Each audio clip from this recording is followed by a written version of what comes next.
አዎ ከዚሁ ጋር ተያይዞ እንግዲህ የአርሰናል ተጫዋቾች ዛሬ ከብሔራዊ ቡድን ብዙዎቹ መውጣታቸው ተነግሯል። ዊሊያም ሳሊባ ከፈረንሳይ ብሔራዊ ቡድን ራሴን አግልያለሁ ብሏል። ለጊዜው ማለት ነው። ለዚህኛው የቁርጭምጭሚት ጉዳት ነው የሚለው ግን ዋነኛ ጉዳዩ ሲሪየስ ጨዋታ ቢሆን ይሰለፍ ነበረ። ይሄ ላይ የማጣሪያ ጨዋታ ወይ የአውሮፓ ዋንጫ ምናምን ቶርናመንት ውድድር ምናምን ቢሆን ይሄድ ነበረ። ግን ጥቂት ጉዳት አለበት። ከዚህ በፊትም ከነጉዳቱ ነው ይጫወት ያለው ዘንድሮ ባይዘው የቁርጭምጭሚት ጉዳት አለበት። አልፎ አልፎ አንዳንድ ጨዋታዎችን ይዘላል ሳሊባ በዘንድሮው የውድድር ዓመት እና በዛ ምክንያት ተጫዋቹ ከደደደሹ የደረሰውን ጥሪ ውድቅ በማድረግ ቆያለሁ ብሏል። በአርሰናል እዚሁ ህመሜንም እያስታመምኩ በተጨማሪም ለፕሪሚየር ሊጉ ጨዋታዎችና ለቀጣይ ውድድሮች ራሴን ማዘጋጀት ስላለብኝ ኢነርጂ እንደገና ሪፍሬሽ ማድረግ አለብኝ የሚል ሳቢ ስላለው እንደሆነ ታውቋል። ኢዜም ከብሔራዊ ቡድን ተቀንሷል። አይ ቲንክ ሃርቪ ባርነስ ነው የተተካው። ሃርቪ ባርነስ ተተካው። ኢዜም የኢዜ ጉዳት በነገራችን የካልፍ የሚባለው ይሄ የባት ጉዳት ነው። ከ6 ቀን በኋላ ምርመራ ይደረግለታል፣ ድጋሚ ምርመራ እና ብዙም ደስ የማይል ጉዳት እንደሆነ እየተጠቀሰ ነው የሚገኘው። ምናልባት ጥቂት ሳምንታትን ሊያርቀው እንደሚችል ከብሔራዊ ቡድን ጨዋታዎች መልስም ኢዜን አርሰናል ላይ ያገኘው እንደሚችል እየተጠቀሰ ነው ያለው።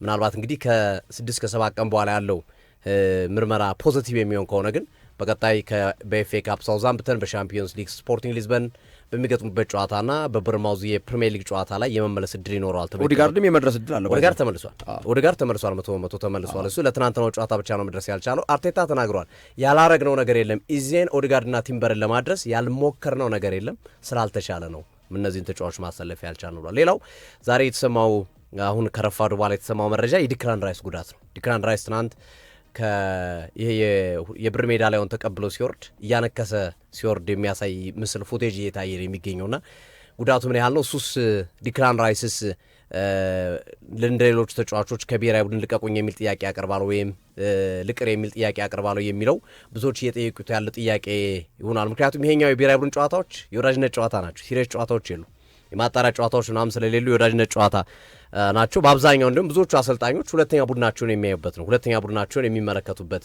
ጨዋታዎች ናቸው ተብሎ ነው የሚታመነውና የአርሰናል ተጫዋቾች ግን በብዛት በሚባል ደረጃ ከብሔራዊ ቡድን ራሳቸውን እያገለሉ ወይም ለጊዜው ይቅርብን ባንመጣ ይሻላል የሚል መልስ እየመለሱ ይገኛሉ። ኦዲጋርድም ይሄዳል ተብሎ አይጠበቅም።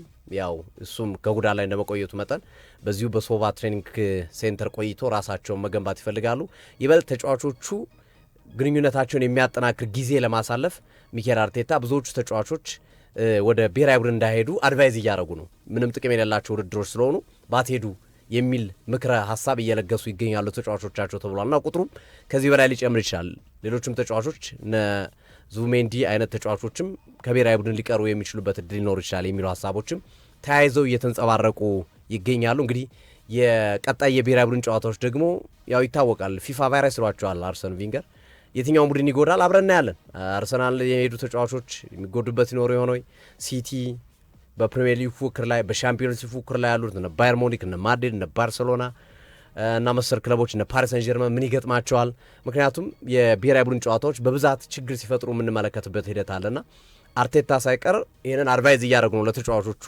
ትርጉም ስለሌለው ጉዞና ድካም ነው የሚተርፋችሁ፣ እዚሁ እየቆያችሁ ራሳችሁን ሪፍሬሽ ብናረግና በጥሩ መንገድ ግንኙነታችን ቤተሰባዊነታችን ይበልጥ የሚያጠናክር ስፖርታዊ እንቅስቃሴያችንም ከፍ የሚያደርግ ነገር ብንሰራ የሚል ምክር ሀሳብ እየሰነዘሩ እንደሆነ እየተጠቀሰ ነው የሚገኘውና ቀጣይ ለ3 ዋንጫዎች አርሰናል አሁንም አለበት። ፕሪሚየር ሊግ እየመራ ነው በ9 ነጥብ ልዩነት። ጋርዲዮላም ተናግረዋል አርሰናል ላይ መድረስ በጣም ከባድ ነው። አይሆንም እያልኩ ሳይሆን ግን ከባድ ነው ያለው። ምክንያቱም እሺ አንድ ተስተካካይ ጨዋታችን እናሸንፍ 6 ነጥብ ልዩነት ይኖራል። እሺ ኢታር ላይ እናሸንፍ 3 ነጥብ ልዩነት ይኖራል እና አርሰናል ከዛ በኋላ ነጥብ ይጥልናል ወይ? እኛስ አንጥልም ወይ? የሚያሸንፍ ቡድን ነው ወይ ያለን ተከታታይ ጨዋታ? ስለዚህ የአርሰናል የፕሪሚየር ሊግ ዋንጫ ጉዳይ ከሞላ ጎደል የሚሳካ ይመስላል የሚል ሀሳብ ሰጥቷል። አንዳንዶቹ የስነ ልቦና ጨዋታ ነው ለማዘናጋት ነው የሚል ሀሳብ ቢሰጡም ሴሜኒዮ ግን እመኑኝ እንመለስ ከብሔራዊ ቡድን ነው ያለው። ከብሔራዊ ቡድን እንመለስ አንድም ቡድን አይቀረንም ስናሸንፍ የሚል አስተያየቱን የሰጠበት ነው። አሁን ሮድሪም ያየው ትምህርት የሴሜኒዮ ነው ያዩት። ሮድሪ አርሰናልን ማሸነፍ ማሳየት ይችላል እና በሊጉ ተጽዕኖ ያደርጋል ወይ ተብሎ ተጠየቀ።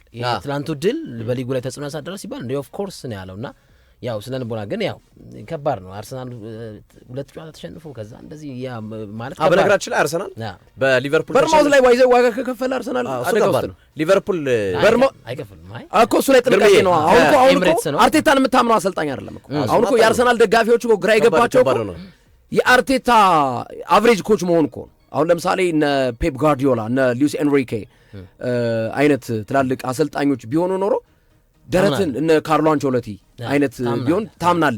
አርቴታን አትይዞም የምትጨብጠው የሆነ ሰዓት ላይ በቃ ባለፈው እኮ አጨብጭበለታል። ቅያሪ ላይ እኮ አስገራሚ ቅያሪ ሲቀይር ማለት ነው። ግን ደግሞ አታምነው በርማውዝ ላይ ምን እንደሚፈጠር አታውቅም። አርቴታ እንደ ጋርዲዮላ አይነት የእግር ኳስ ታክቲክ ያለው አሰልጣኝ አይደለም። ትናንት እኮ ባይዘው የአሰልጣኝ ብልጠት እኮ ነው እንጂ እኮ በተጫዋች እኮ ጋርዲዮላ አስበዋል የአርሰናል ስብስብ ቢይዝ ምን ሊፈጠር እንደሚችል። እኔ እንደዛ ነው የማስበው። እና በርማውዝ ላይ አርሰናል ከተሸነፈና ግን አርሰናል ግን በዘንድሮው ውድድር ዓመት አይቶ ከሆነ በሊቨርፑል ተሸንፎ 22 ጨዋታ ሳይሸነፍ ነው የተጓዘው። በአስቶን ቪላ ተሸንፎ 16 ጨዋታ ሳይሸነፍ ነው የተጓዘው። በማንቸስተር ዩናይትድ ተሸንፈውን 10 ምናምን ጨዋታ ሳይሸነፍ ነው የተጓዘው። ብዙ ጊዜ አርሰናል አንዴ ከተሸነፈ በኋላ አይሸነፍልም። ረጅም ጨዋታዎችን የማሸነፍ ልምድ በዚህ ውድድር ዓመት አለው። ያንን ያስቀጥላል ወይ የሚለው ይጠበቃል። እና እንዳልከው ግን የበርማውዝ ተርኒንግ ፖይንት ነው። አርሰናል ከተሸነፈና ቼልሲ ካሸነፈ ከዛ ቀጥሎ አርሰናል ከሲቲ ነው የሚገናኙት ኢታር ስቴዲየም ላይ። አርሰናል በበርማውዝ እና ከተሸነፈና ዋጋ ከከፈለ ማንቸስተር ሲቲ ቼልሲን ካሸነፈ ቀሪ ጨዋታ አንድ ቀሪ ጨዋታውን ካሸነፈ 3 ነጥብ ነው ልዩነቱ። በነገራችን ከሲቲ ጋር ይገናኛል። በነገራችን ላይ አንዳንድ ብዙ አድማጮች የካራባው ካፕ መልስ ጨዋታ የለውም እያሉ እኔ ግን አለው ባይ ነኝ። ለምን በሉኝ አርሰናል ኢታር ላይ ሲቲን ካሸነፈ ዋንጫ የሚያረጋግጥበት ቀን ነው። ምንም ጥያቄ የለውም። ስለዚህ የመልሱ ጨዋታ ኢታር ላይ አለ እኮ እሱን ያልኩት የለም ይላሉ። የካራባው ካፕ ፍጻሜ መልስ የለውም ይላሉ።